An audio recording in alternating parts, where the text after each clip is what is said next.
It's time for our next discussion on sustainable finance, building collaborations and partnerships.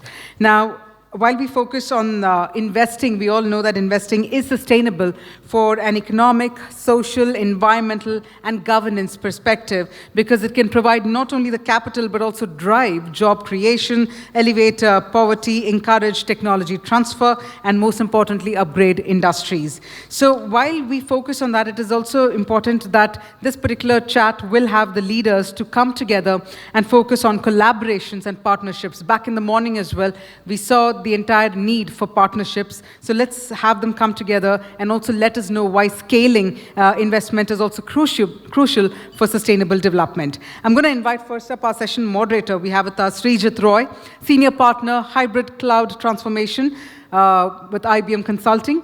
We also have with us Naval Saini, Managing Director, Brookfields Renewable Power Group, and Naveen Ahlawat, Head Coal Gasification Projects, Green Hydrogen, and CCSU, Jindal Steel and Power. So if I may please invite all of our three speakers to please come on the stage. First up, Mr. Srijit Roy. May I also please invite Mr. Naval Saini and Mr. Naveen Ahlawat to please come on the stage. Ladies and gentlemen, we're talking about building collaborations and partnerships. Can we also come together and collaborate to make a really loud round of applause? Come on, let's come together, make that super loud and clear. Wonderful indeed. I'm going to quickly hand it over to our session moderator, Mr. Srijit Roy. Over to you, sir. Thank you. It's all about money, so this is the most important session. So, lot of consulting, lot of beautiful points. I'll just start with, on my left, I have Naval, he is the managing director, as she introduced, and then I have Naveen on my right.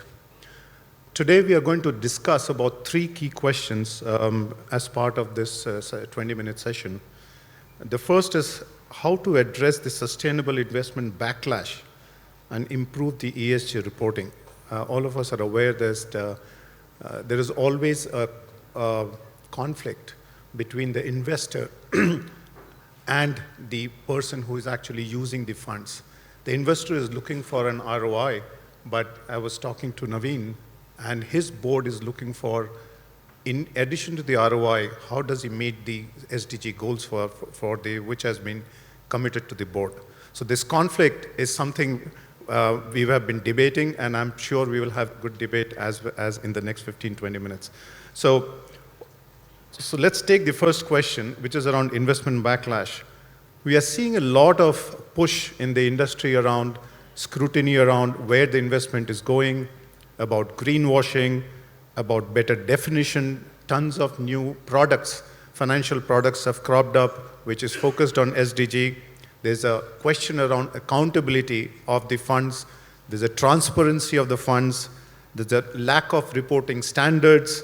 There's also not very clear assessment frameworks for qualitative as well as quantitative frameworks to assess the outcome of the funds, the funds which have been invested.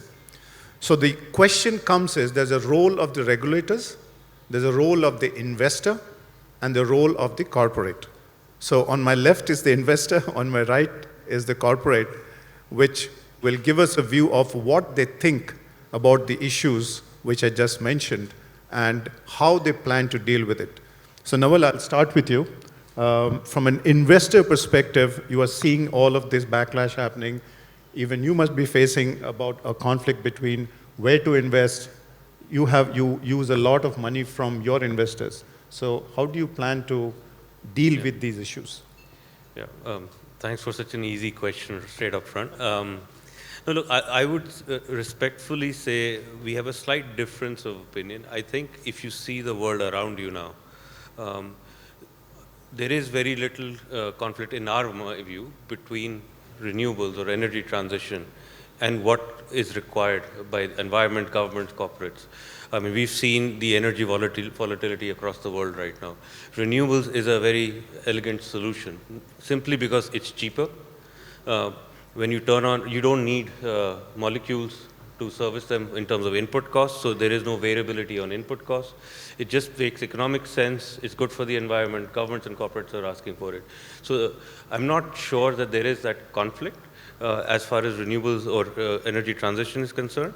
As far as the reporting of it is concerned, that's an evolution. It's happening. There are various standards and forums that have been sort of discussed, being put into place, and it will over time evolve into what eventually, investors and other users of these reports are sort of looking for in terms of data. But in terms of conflict, I see very little conflict from my vantage point. Thank you. Naveen? Yes. See, I think from our perspective, definitely there is a trade-off which we have to manage in this scenario where the things are still in a phase of streamlining. And we strongly believe that there is a school fee which everyone has to pay, right?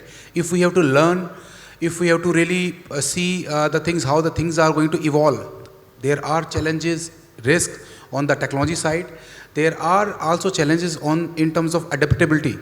And there are also challenges in terms of awareness.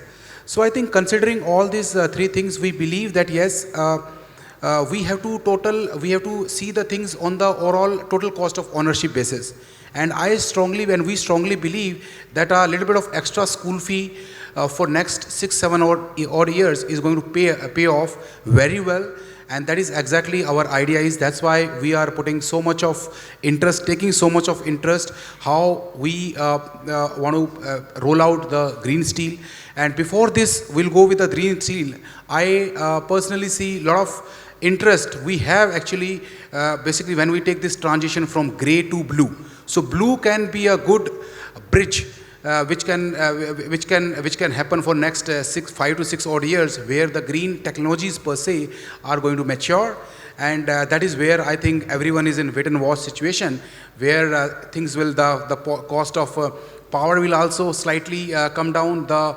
On the electrolyzer side, I think the technology is going to mature, where alkaline or PEM or SOEC, so many things. I think the prices are going to, the capex will come around $450 to $500 per kWh, and that is the sweet spot where everybody will jump in. So I think it's a marathon. It's not a sprint. We have to just take a baby steps. That is what we believe. Okay, so essentially it's the return, we have to look at it long term and not in the short term, and I think that's the key takeaway. But there's another third angle, the third lens to this question is the regulators have a lot to play in resolving these kind of lack of the framework to invest, accountability, the visibility and so on. So what you think from a pure India perspective we still have to do from a regulator perspective? What is the 1 or 2 things which you still think we need more? I think we need soft lending or love from investors.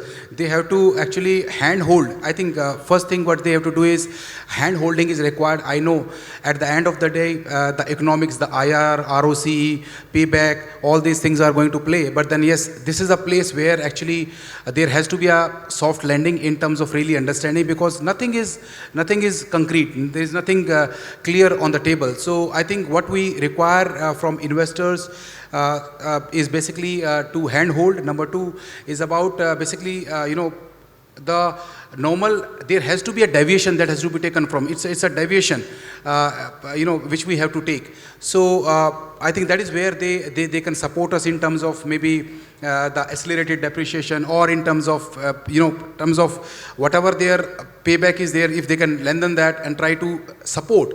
And that is first part. Second part is about the technology. I think the collaboration which they can support, because like if we talk about a company like Brookfield, they are talking with so many technology partners, investing, and there is so much of our knowledge which these guys are taking, and there may be things which are not mature in this part of the world. So if they can have a marriage of the technologies which can, I think that is also an area where they can definitely play a strong role.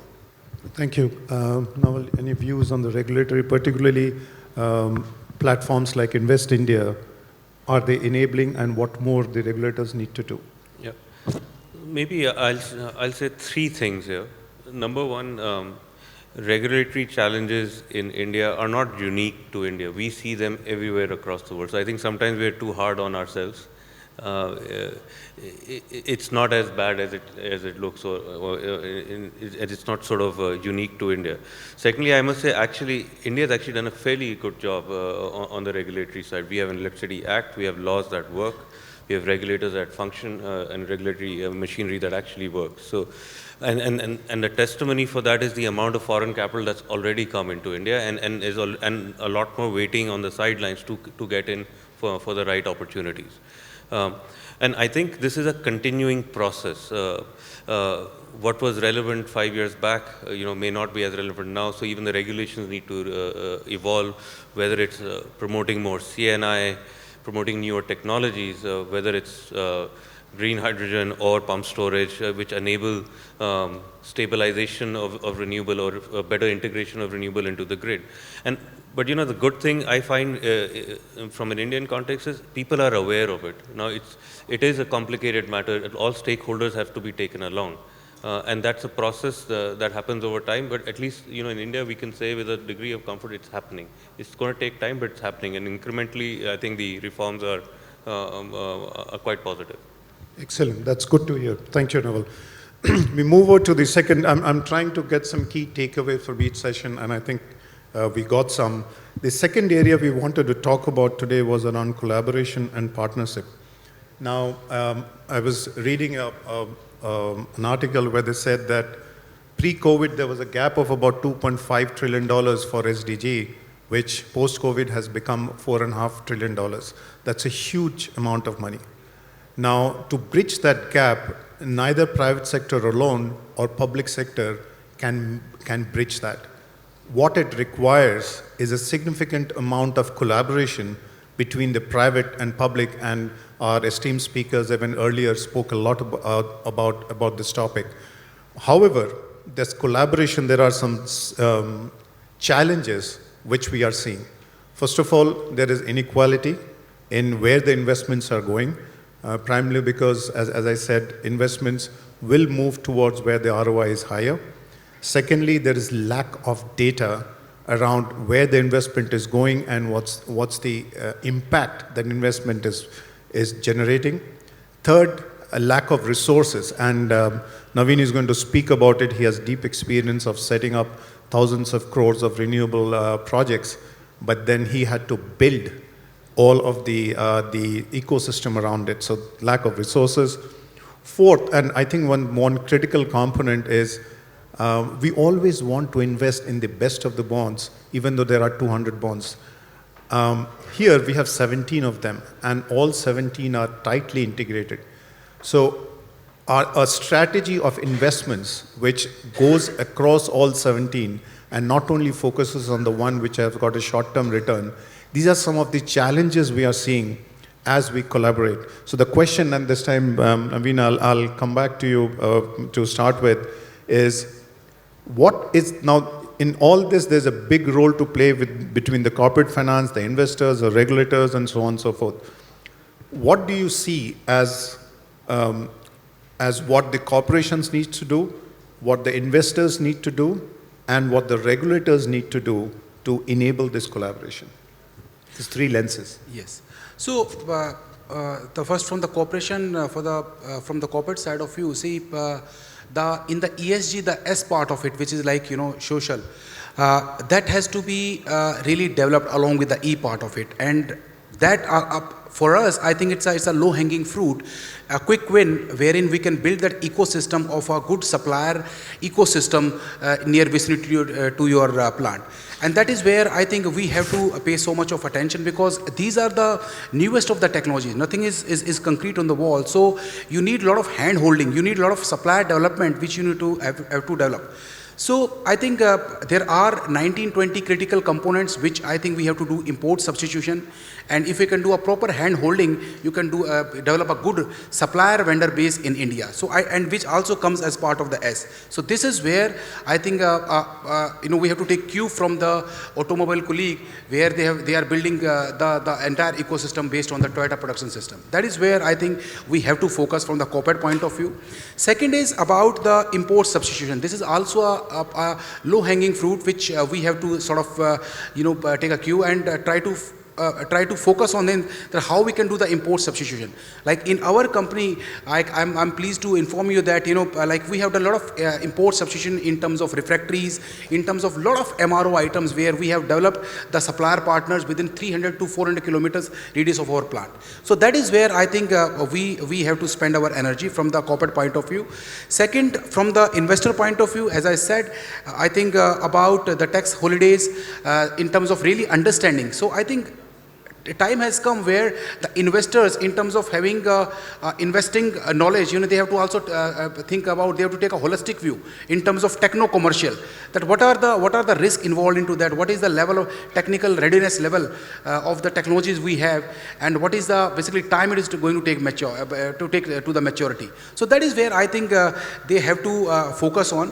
From the government perspective, they have got a big role to play in terms of really handhold with the corporate like us to basically go for the viability gap funding, because all these technologies are coming, they are not coming economical at this point of time, right? All the ROIs or the payback which have to be 2 to 3 years, it is like 6 to 7 odd years, right? So that is where I think government can play a huge role in terms of participating, in terms of launching so many pilot scale projects where I think each corporate can participate based on their subject matter expertise, based on their liking and their efficiencies. So I think that is where I believe that government can play a big role, and plus extending the tax holidays in terms of really enhancing the academia and the corporate interface. This is also very important.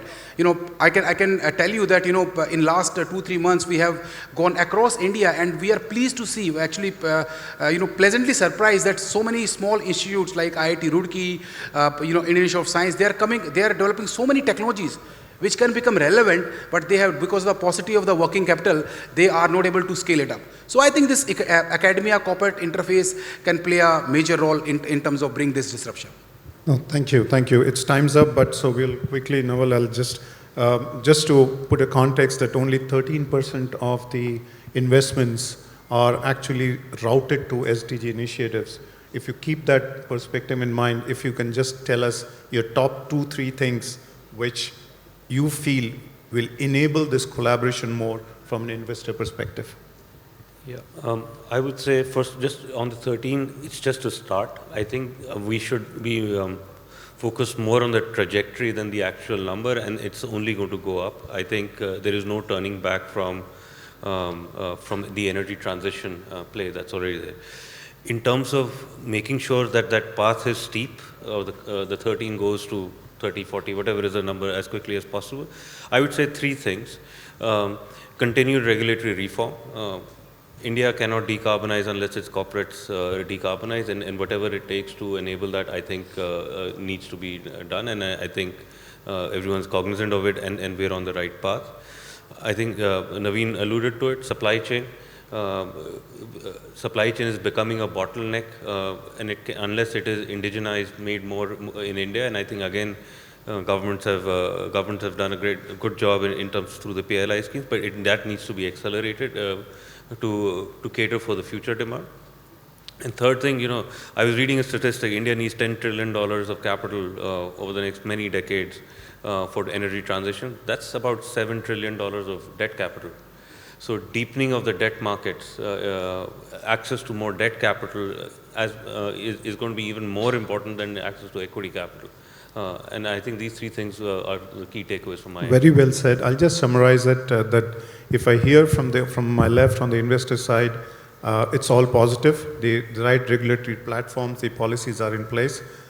We have made a very good start. Correct me if I'm wrong here. That's what, and though we have work to do, but the minimum requirements are already in place for us, for India. From Naveen, your perspective, you want the investors to be a bit more patient, bit more look at it long term, and you as a corporation do have the mandate from CXOs, and you will build the ecosystem which probably will get us to tie up with what he said, to jumpstart this for India. Yeah, thank you very much.